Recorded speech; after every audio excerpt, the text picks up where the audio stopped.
Hi again. In this video, we're going to talk about comparing multiple groups with side-by-side box plots.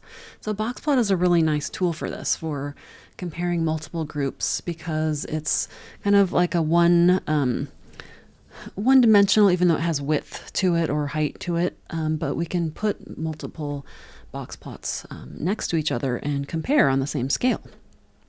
So let's look at this example. And these box plots are going up and down, which sometimes you see them horizontally, vertically, it could be either way. So on the vertical axis here, we have our cumulative college GPA score. And we also have a title of cumulative GPA. And then we have three box plots, one for sophomores, one for juniors, one for seniors. And it says the side-by-side box plots show the cumulative college GPAs for sophomores, juniors, and seniors taking an intro stats course. Okay, so what can we learn from this? Now, you think about, we've been talking about a single variable, right? One quantitative variable. So we have GPA, that's a quantitative variable.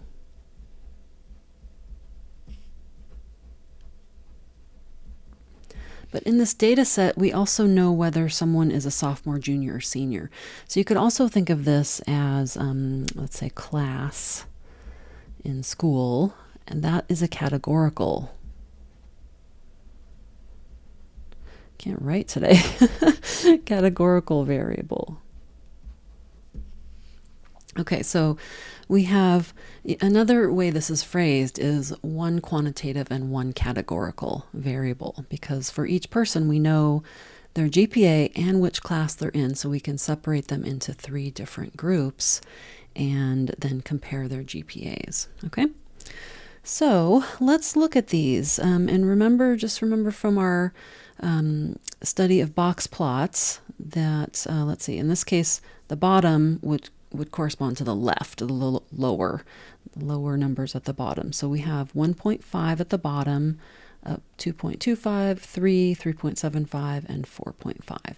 So that means our minimum is at the bottom. Let's just review. Our minimum is at the bottom, then Q1 is the first end of the box, median is the middle of the box, Q3 is the top of the box, and the max is our highest value. Okay, so let's use these to answer some questions. Which class, sophomore, junior, or senior, had the lowest cumulative college GPA, and what is the approximate value of that GPA? Okay, so we're going to look on the lower end of the graph. Which one, and we're going to see, keep in mind each little data value is a person in here. So the lowest one is in the junior graph, because that graph goes below all of the others. So the minimum for the juniors is the lowest. Okay, so the junior class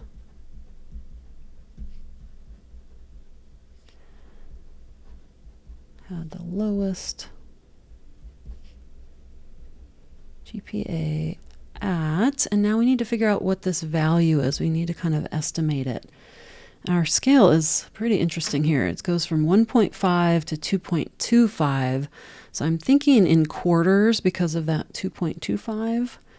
And if I go 1.5, 1.75, 2, if I cut each of these into 3, it would be 1.75, 2.0. Might be a computer-generated graph that is kind of an odd scale to use. I wouldn't choose that myself, but we can just, whatever scale we're given, we can figure it out, just kind of see how you can divide it evenly. So then 2.25, next would be 2.5, 2.75, and then we're at 3, and so on and so forth. 3.25, 3.5, 3.75, 4.0, 4.25. Also, you can't get above 4.0 generally, right? So you can see that's the max of all the box plots, but the scale goes up to 4.5, so it doesn't really make sense. That's what we need humans for. Okay, so now we can estimate where is this GPA. The junior And I'm just going to kind of draw a line. If I had a ruler, it'd be even better. I'm going to estimate that at maybe about 1.6 or 1.60. GPA is an average itself, so it doesn't really have a unit. It's a GPA. Grade point average. I should probably spell that out. But you're a student, right? So you know grade point average too well, probably. Okay, great. So that was question A. Now question B, which class has the highest median GPA, and what is that GPA? Okay, so let's look at our medians. The median is the line inside the box. And which one is the highest? Up, down is nice for the highest, or it would be furthest to the right. And it is, looks like the sophomore class. Let me make sure it's on the page, on the screen. The sophomore is how it's spelled. Class had or has the highest median GPA at, and let's figure out what the number is. So I'm going to go across on the junior and estimate where that falls. It's somewhere between 3 and 3.25. I'm going to say 3.2 or 3.20.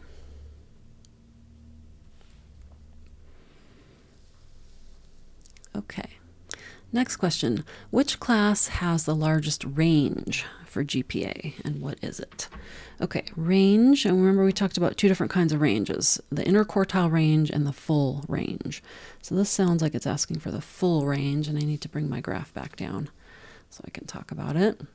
So the full range would be the max minus the min. So it's which one is the longest overall, and it looks like the junior GPA is the longest. And to estimate that, we would subtract. So we need to know the max and the min. So let me bring this up so I can write that down. The junior class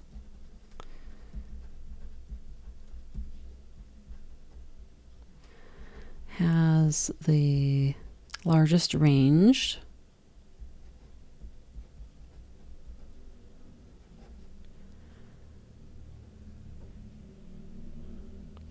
And then let's go ahead and subtract. 4.0 does appear to be the max, which is the max you can get, minus, we already said the junior went down to 1.6. So I'm going to do 4.0 minus 1.6 and see what that equals.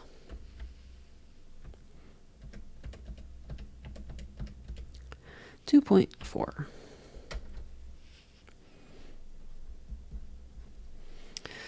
Okay, so maybe I'll say the junior class had the largest range of 2.4. Largest GPA range of 2.4. Get my variable in there. Okay. Now, we are more often talking about interquartile range, right? So let's just remind ourselves the IQR is Q3 minus Q1, and that's the width of the box.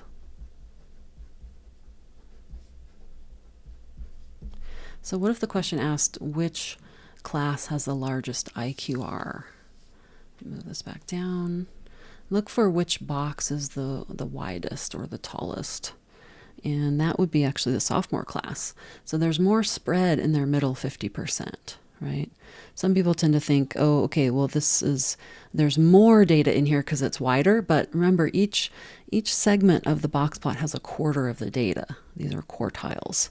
So each segment has 25%, and then this has 25%. This has 25%, and this has 25%. So each segment has 25% of the data.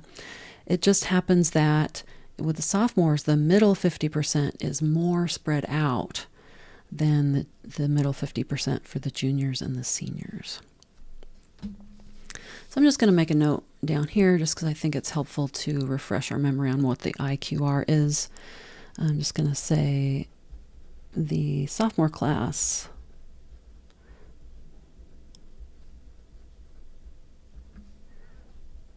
has the largest IQR. Even though they didn't ask it, thought it might be helpful. Okay. Last question. Which class has the most symmetric set of GPAs and the most skewed set of, and then which class has the most skewed set of GPAs? So two different questions here. Which class has the most symmetric set? Okay, so let me bring the graph down again. Okay, so we're thinking usually left to right, or in this case up to down. Which one has the most symmetric? So we can look at the box, but we can also look. We also want to look from the median to the max and the median to the min.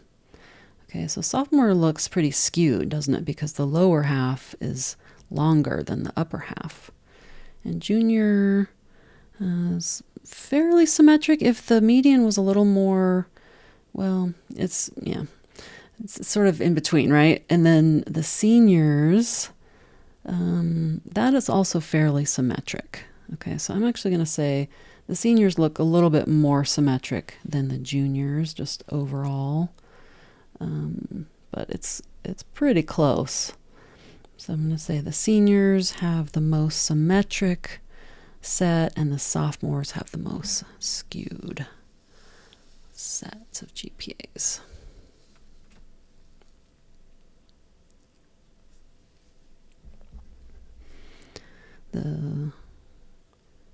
Which did I start with? Symmetric. The seniors, let me say, have the most symmetric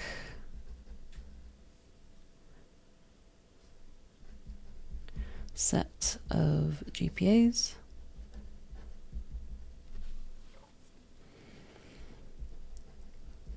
And the sophomores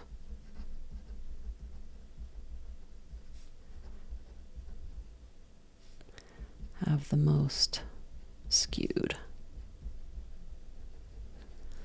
set of GPAs. Great. Okay, great. I hope that helps to compare different groups with side-by-side box plots, and I'll see you in the next video.